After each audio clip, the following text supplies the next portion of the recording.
Embassy also informed that it is in touch with relevant Kuwaiti law enforcement, fire service and health authorities.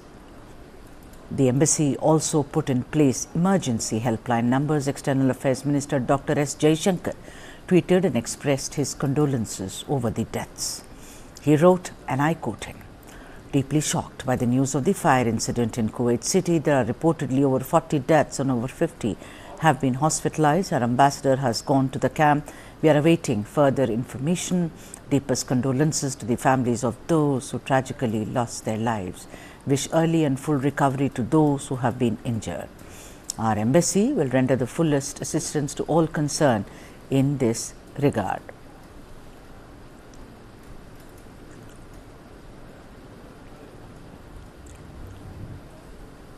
The building where the fire took place, visuals on your screens right now, the smoke billowing out of the building.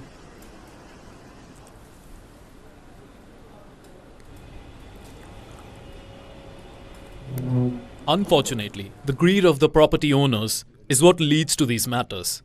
I will call the Director of Municipalities and we will talk to all property owners. Any property violation will be removed early morning. Either the property owner removes it himself or I will give instructions to the municipality to remove them. This is the decision that should have been imposed a long time ago and be implemented in the municipality. But unfortunately, there was neglect from the part of the real estate dealers. They violate, and this is the result of the violations. As we speak, there are 41 people killed, and the reason is the real estate dealers, unfortunately. And let's now go across to Anil Trigunayat, former Indian diplomat who's joining us on the phone line. Ambassador Trigunayat, what a terribly tragic incident this is, on the screens right now, smoke billowing out of this building.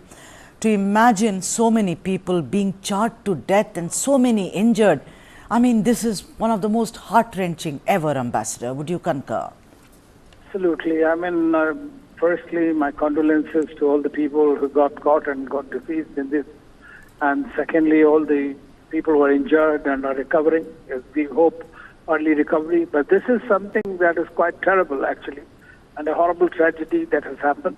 And there could be, although the investigations will be carried out, I understand there were 160 workers who were living in that building and there was some kind of a problem in the kitchen or whatever.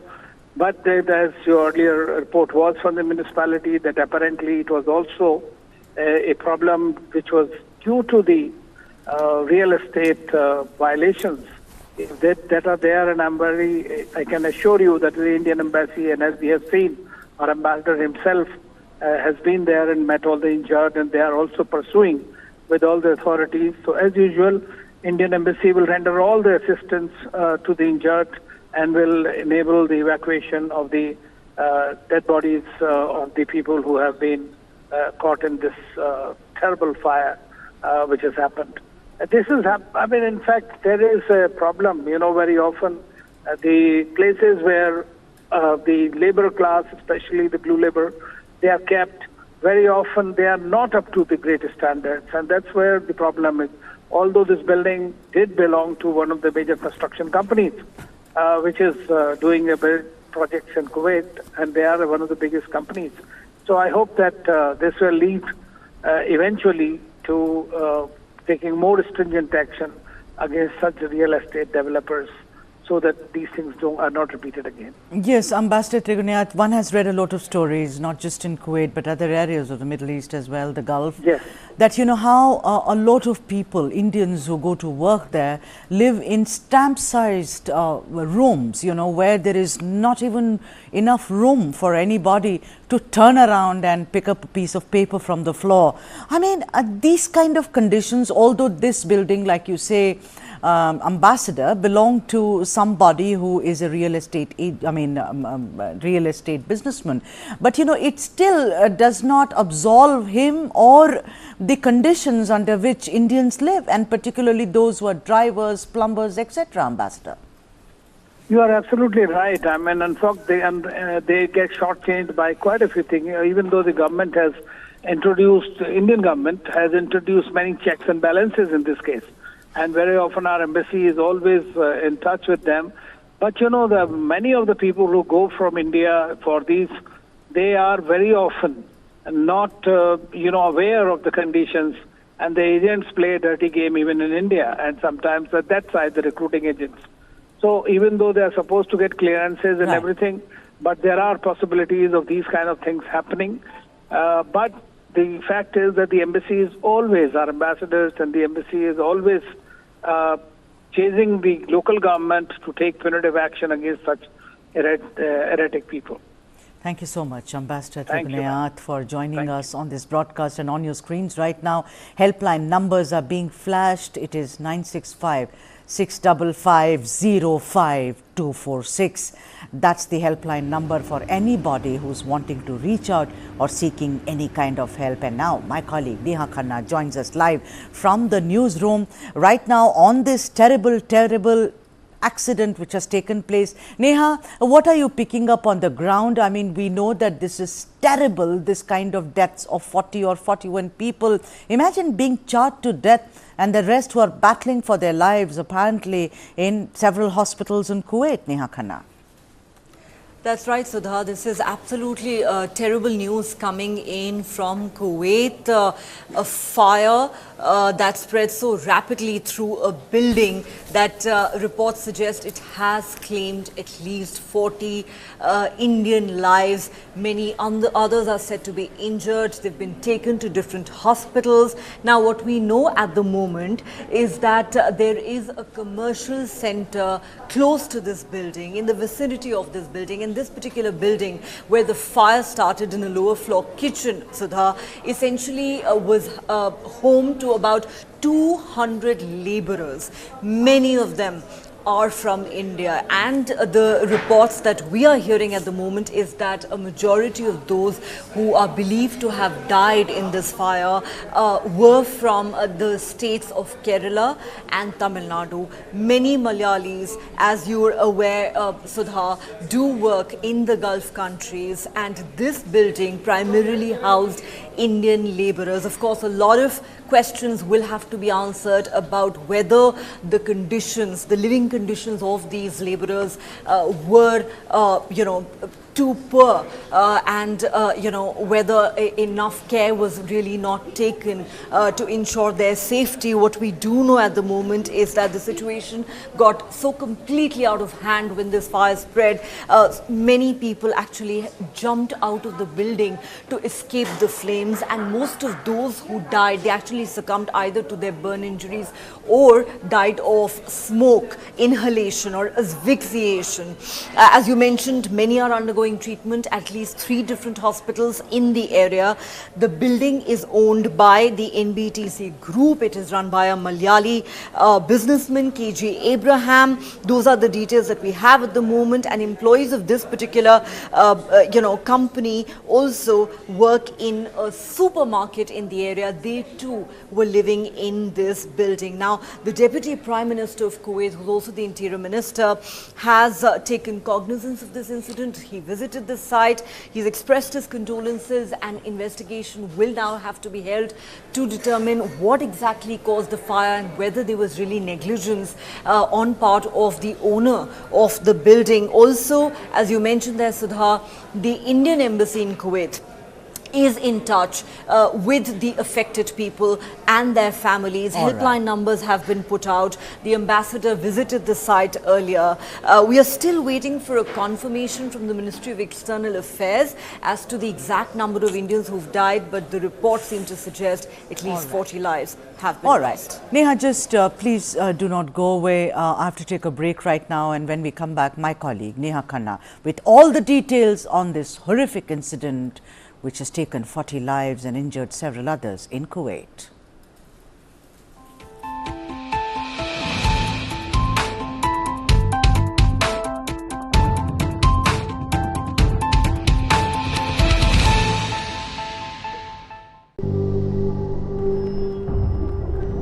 Helps beat sensitivity fast. Sensodyne Rapid Relief.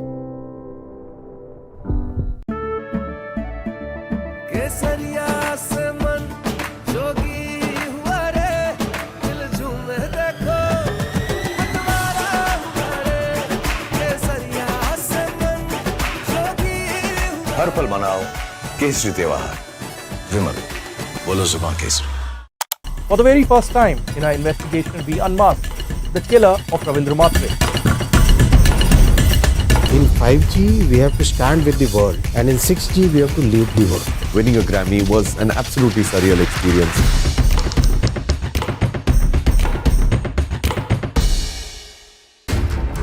How do you fulfill that promise? Because ultimately expectations have to be met. If you look at the political landscape, is it really changing for women? And what is the inability of the forces that dead bodies surface but not the living people?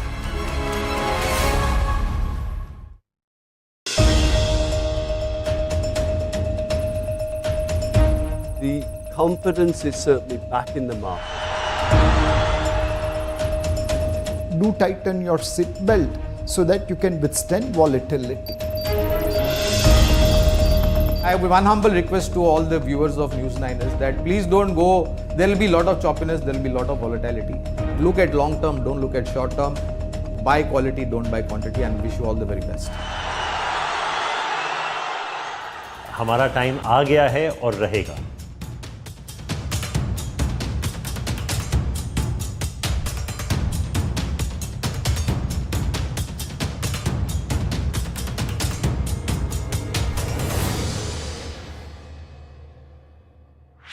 This and more. Streaming on News 9 Plus. News is now content. Subscribe and get free vouchers. Helps beat sensitivity fast. Sensodyne Rapid Relief.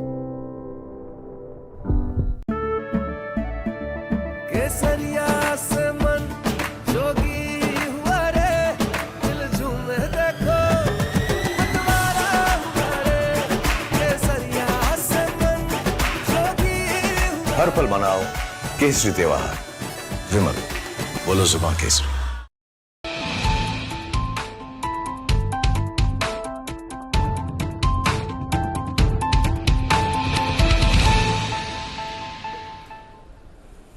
Our top story that we are tracking at this hour, at least 40 Indians have died and 30 have been injured in a fire accident at a building housing Indian workers in the city of Mangaf in southern Kuwait early on Wednesday. Kuwait's Deputy Prime Minister Sheikh Fahad Yusuf Saud Al-Sabah visited the site and accused the real estate owners of violations and greed, saying those factors contributed towards the accident. According to the statement released by Kuwait Health Ministry, all injured people, including some in critical condition, have been taken to several nearby hospitals for necessary medical treatment. Medical teams are doing their level best to provide due medical care to those who've been injured in the building fire, the ministry added. The ambassador of India to Kuwait, Adar Swaika, visited the Al-Adan hospital where Indian workers injured in today's fire accident have been admitted. He met a number of patients and assured them of full assistance from the embassy. Let me now go across to my colleague Neha Khanna, who is now live with us from the newsroom. Neha, tell me something, considering, of course, different timings have been put out by several, but then would it be wrong to presume that just because it was at the crack of dawn, perhaps many of these people were asleep and perhaps could not even, run for their lives? Not that that would have helped very much, Neha Khanna. Right, Sudha. This happened around 6:30 a.m. local time. It is entirely possible that many people were asleep at that time. But as I mentioned earlier, the situation got so out of hand so quickly that many of them actually jumped out of the building to escape the inferno. But the others who ended up, losing their lives, unfortunately, either died of burn injuries or of smoke inhalation. So clearly, for a lot of them, an escape from that building was simply not an option. And as you mentioned, this is a very significant point, Sudha, that the Deputy Prime Minister, who's also the Interior Minister of Kuwait, has made a very strong statement criticizing the real estate owner, who owned this building and other such real estate owners in the area. Sheikh Fahad has said that, these kind of tragedies are highly avoidable, but they happen on account of the greed of these real estate owners and also because of neglect, because a lot of building bylaws are neglected, violated during the construction of these buildings. And let's not forget that overcrowding is a major issue. Now we're talking about a building that housed close to 200 laborers, a very large number of whom were Indian.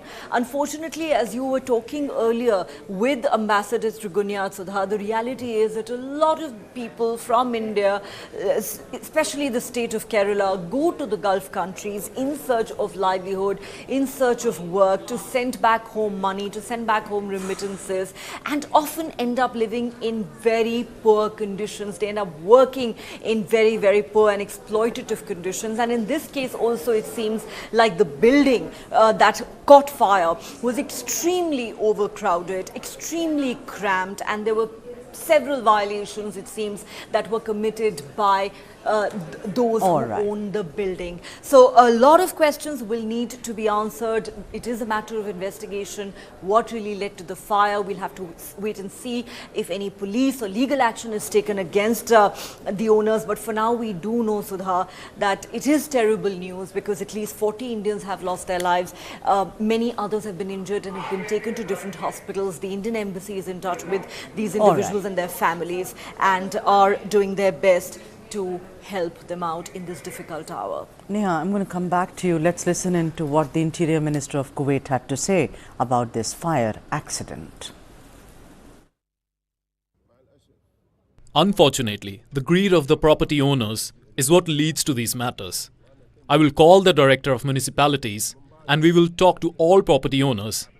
Any property violation will be removed early morning. Either the property owner removes it himself, or I will give instructions to the municipality to remove them. This is the decision that should have been imposed a long time ago and be implemented in the municipality. But unfortunately, there was neglect from the part of the real estate dealers. They violate, and this is the result of the violations. As we speak, there are 41 people killed, and the reason is the real estate dealers, unfortunately.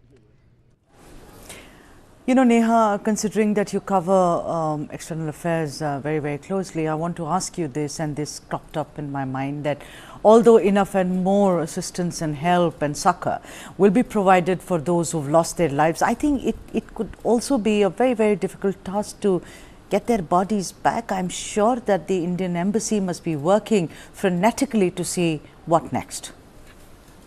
That's right. This cannot be easy, Sudha, because it's a very big number of people that we are talking about. Reports suggest that a lot of bodies have been charred, and therefore just going through that process of identifying the bodies is going to be a challenging one. Though, of course, the authorities there are doing everything they can to help out. As we mentioned earlier, helpline numbers have been put out. The embassy staff are in touch with the affected individuals and their families, most of whom, of course, are here in India. Medical assistance is being provided. They've been taken to 3 different hospitals in this city. But yes, identifying the charred bodies, bringing their remains back home is going to be an arduous task. And of course, at the moment, we also need to pray for the fast recovery of those who are undergoing treatment in various hospitals, because we're still waiting, as I said, Sudha, for a confirmation from the Ministry of External Affairs as to how many more Indians may have been injured in this fire and what their condition might be. All right, and on that note, thank you very much, Neha Khanna, for joining us on this broadcast. Thank you indeed. And it's time for me to take a break now in this bulletin, but I'm coming back with lots more. Don't go away.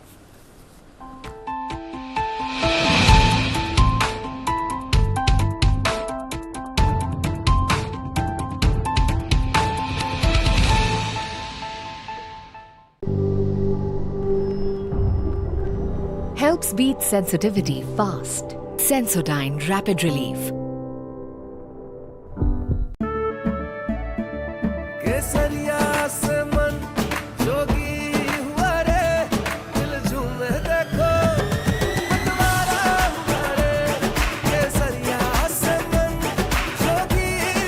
हर पल मनाओ केसरी त्योहार। विमल, बोलो जुबान Kesari. For the very first time in our investigation, we unmasked the killer of Ravindra Matre. In 5G, we have to stand with the world, and in 6G, we have to lead the world. Winning a Grammy was an absolutely surreal experience.